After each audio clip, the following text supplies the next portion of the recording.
Muito bem, pessoal, dando prosseguimento ao nosso curso, vamos agora iniciar o capítulo 1, Características do ATmega8. Então, o propósito desse capítulo é que a gente estude um pouco as características desse hardware, desse microcontrolador que vamos estudar nesse curso, que é o ATmega8. Os microcontroladores da família AVR são largamente utilizados na indústria e em aplicações eletrônicas em geral. Eles têm aplicações das mais variáveis, como controladores de temperatura, aplicações robóticas, inteligência artificial, etc. Vejamos abaixo as principais características desse importante microcontrolador. Então, pessoal, eu listo agora algumas características importantes desse microcontrolador, lembrando que o datasheet do mesmo está disponível na plataforma para quem quiser baixar, dar uma olhadinha com mais calma. Bom, ele possui 130 instruções de programação em Assembler. Então, avaliando, estudando o Assembler dele, nós vamos encontrar 130 instruções de programação. Um Assembler bem rico, tá? Só para vocês terem ideia, a família PIC16 ela possui 35 instruções de programação. O AVR já possui 130 instruções, é um set de instruções bem vasto. Ele processa até 16 MIPS. MIPS, pessoal, seria milhões de instruções por segundo. A gente pode chamar também de 16 MHz. Então, a velocidade máxima de processamento desse chip são 16 MIPS, ou seja, ele é capaz de executar 16 milhões de instruções por segundo, ou 16 MHz. Ele internamente tem um hardware de multiplicação. Também é uma característica muito interessante desse processador. Internamente, ele já tem um hardware que faz a multiplicação. Ele tem 8 KB de memória flash, podendo ser escrito 10.000 vezes. Ou seja, o mesmo chip pode ser regravado 10.000 vezes sem perder sua integridade. Também é algo bem interessante de se avaliar essa capacidade que ele tem de gravação. Ele tem 512 bytes de memória 2PROM, ou seja, memória 2PROM é chamada memória não volátil.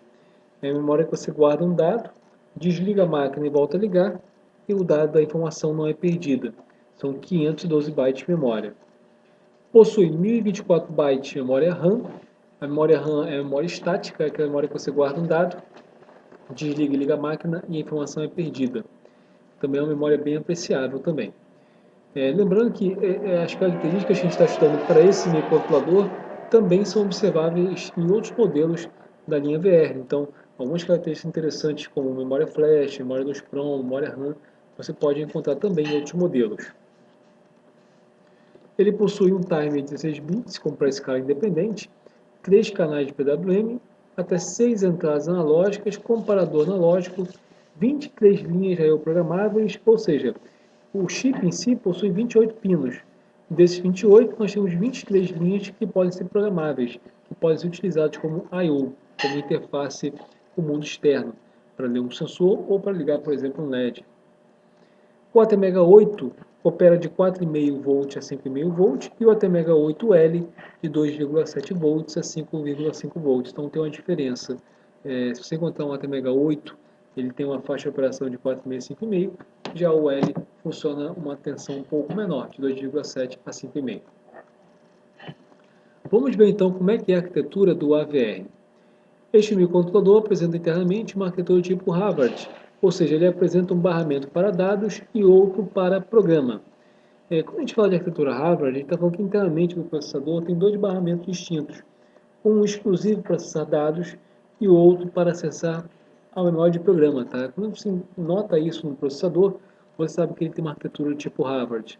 Essa arquitetura está presente também em outros processadores, como o PIC, por exemplo. O PIC faz uso da arquitetura Harvard também.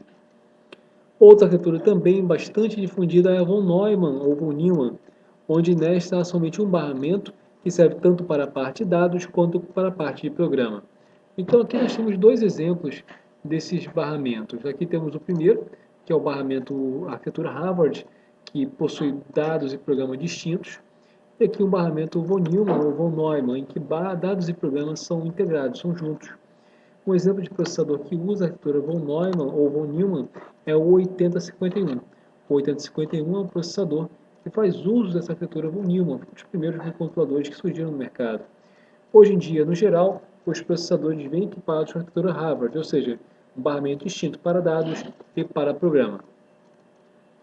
A tecnologia empregada nesse microcontrolador é RISC, que é um set de instruções reduzido. Tá? Temos os processadores RISC e CISC. O 8051, por exemplo, é um processador CISC. ele possui um set de instruções mais poderoso ainda, vamos dizer assim. Tá? O RISC não, ele tem um set de instruções reduzido, mas em função de ter um set de instruções reduzido, a produção desse processador está mais barata e mais fácil de encontrar no mercado. Então, se a gente comparar um processador CISC com o RISC, tipicamente os RISCs apresentam um preço menor, tá? Porque o hardware dele é mais simples. Tá? Vejamos então a arquitetura interna desse microcontrolador, pessoal.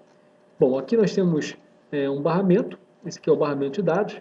Esse processador, lembrando, é um processador de 8 bits, ou seja, ele é capaz de processar 8 bits por vez, tá? É isso que faz ele ser um processador de 8 bits. Esse barramento de dados, pessoal, nós temos conectado esse barramento de dados diversos periféricos. Temos o porta de I/O, por exemplo. Temos aqui ó, o porte A, que a gente vai estudar em breve, o porte C, o porte B, o porte D também. São os pinos de I/O do processador. Aqui nós temos a etapa de AVR-CPU, que é a CPU do AVR, onde nós temos a ALU. A ALU quer dizer Arithmetic Logic Unit, ou a unidade lógica aritmética. Essa unidade é o processador, é o cérebro do processador em si. Note que ela tem um barramento que faz a conexão com todos os periféricos, como a USART, a EEPROM, a interrupção, Watchdog, timers, ADC, entre outros. Então, todos os periféricos ficam conectados ao barramento de dados. O barramento de dados é o caminho comum para a troca de informações entre a ALU, ou Unidade Lógica Aritmética, ou ULA, e os periféricos em si, como a EEPROM, porta digital, timers, etc. Tá? Muito bem, então isso aqui é a arquitetura interna do nosso processador, nesse caso o AVR. Observe que o AVR é um microcontrolador de 8 bits, pelo fato mesmo de ter um barramento de dados de 8 bits. Dessa forma, o mesmo consegue processar por ciclo de máquina 8 bits por vez. Bom, só apesar do AVR ser um processador de 8 bits, isso não quer dizer que hoje em dia você não encontra um computador com mais bits. Tá? Por exemplo, a própria AVR lançou o ATmega 32, o AVR32, que é uma linha de processadores que é capaz de processar 32 bits por vez. Temos também a linha ARM. A linha ARM é uma linha de processadores também de 32 bits. Temos também o PIC32, que é outra linha de processadores de 32 bits. Então, você hoje tem no mercado uma gama de microcontroladores de diversos barramentos, como 8 bits, no caso a linha VR. Você também tem 16 bits, por exemplo, o DSPIC, e tem também 32 bits, como no caso eu citei o ARM. São exemplos de arquiteturas que são capazes de processar mais bits por ciclo de máquina. No nosso caso específico, a gente vai estudar o AVR, que é um processador de 8 bits. Ele consegue processar 8 bits por vez. Tá? E, por sinal, hoje em dia, se você for avaliar, é um dos microcontroladores mais usados do mundo. A gente sempre usa o microcontrolador de 8 bits no nosso cotidiano.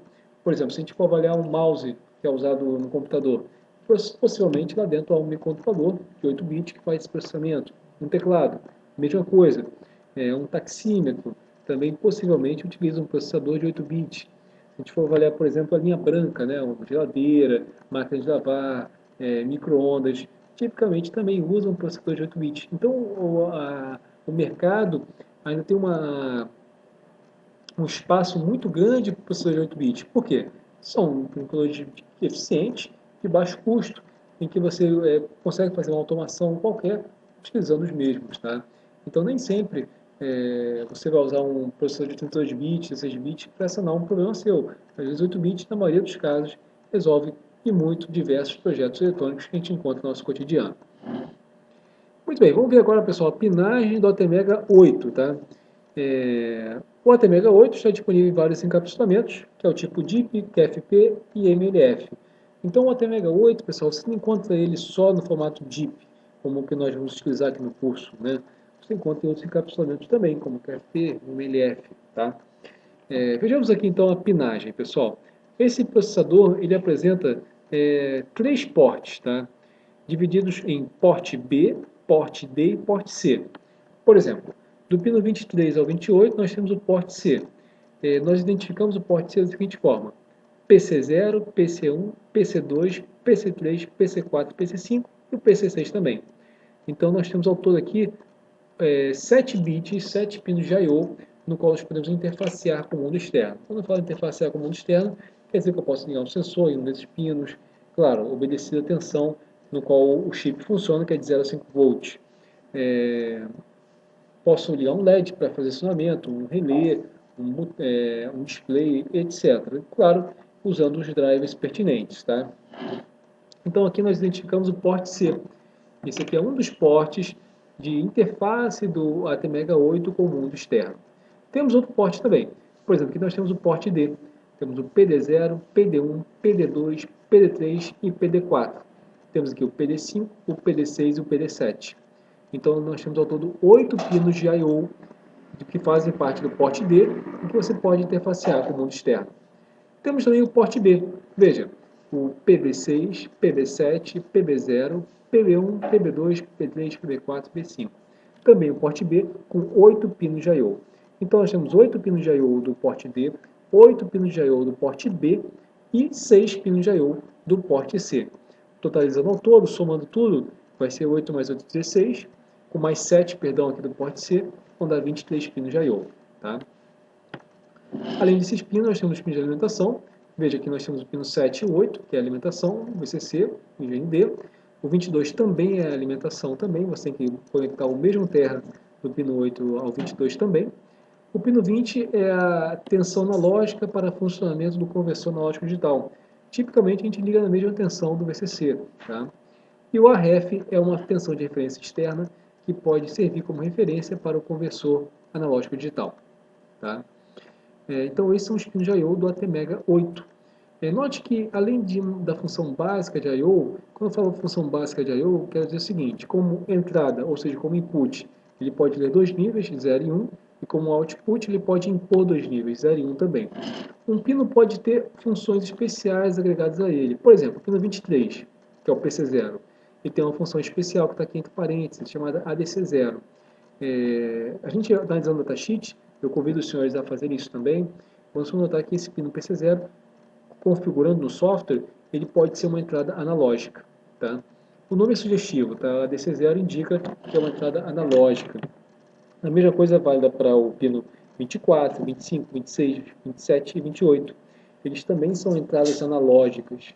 Eu posso configurar como I/O básico, que é o default, ou como um pino de função especial, nesse caso como analógico. Há outros exemplos, por exemplo, o pino PB6 e PB7. Veja que nós temos aqui X-Tal1 e X-Tal2. Isso indica que nesses pinos nós podemos ligar um cristal externo. Ele tem um instalador interno? Tem, mas eu também posso usar um cristal externo, se eu quiser ter mais precisão no meu projeto. Também é uma opção disponível. Tá? Temos aqui int 0 e int 1, são interrupções externas que também estão presentes nesse processador. Temos o pino RxD e TxD, que é de recepção e transmissão serial. Então, veja que, além da função básica de I/O, um pino também pode ter funções especiais. Tá?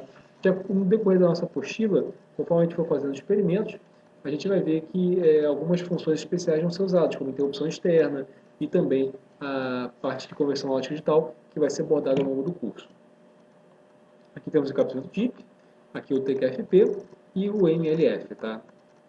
E aqui a descrição da pinagem, indicando o que cada pino faz. Tá? Uma coisa importante a observar nesse processador é que todos os pinos dele, de todos os portes, possuem pull-up. O pull-up nada mais é que um resistor ligado para 5 volts, tá? Que a gente pode habilitar ou não. Isso facilita muito o projeto, porque a gente não precisa ligar externamente o resistor para polarizar a linha. Não se preocupem com isso, a gente vai abordar esse tema com mais detalhes, com mais clareza, no capítulo específico do exemplo que faz a leitura de um botão para acionar um LED, por exemplo. Ciclo de máquina. O clock é o elemento que gera e controla os ciclos de máquina, do trabalho da máquina. Um ciclo de máquina é composto de um pulso de clock, ou seja, se estivermos operando com um cristal externo de 12 MHz, a máquina internamente irá operar internamente a 12 MHz, ou 12 milhões de instruções por segundo. Resumindo, pessoal, o AVR, a linha VR, ela funciona na mesma velocidade do clock, do cristal, tá? Por exemplo. Então, se eu tenho um cristal externo de 16 MHz, isso indica que o meu ATmega vai funcionar também em 16 MHz ou 16 MIPS. Se eu tenho um cristal externo de 8 MHz, o meu ATmega vai funcionar 8 MHz ou 8 MIPS. Então, o AVR ele usa um ciclo de máquina para executar um período para executar um ciclo de máquina no processador. Isso é uma característica muito interessante dessa linha de processadores, porque, por exemplo, a linha PIC 16, ele usa 4 pulsos de clock para executar um ciclo de máquina.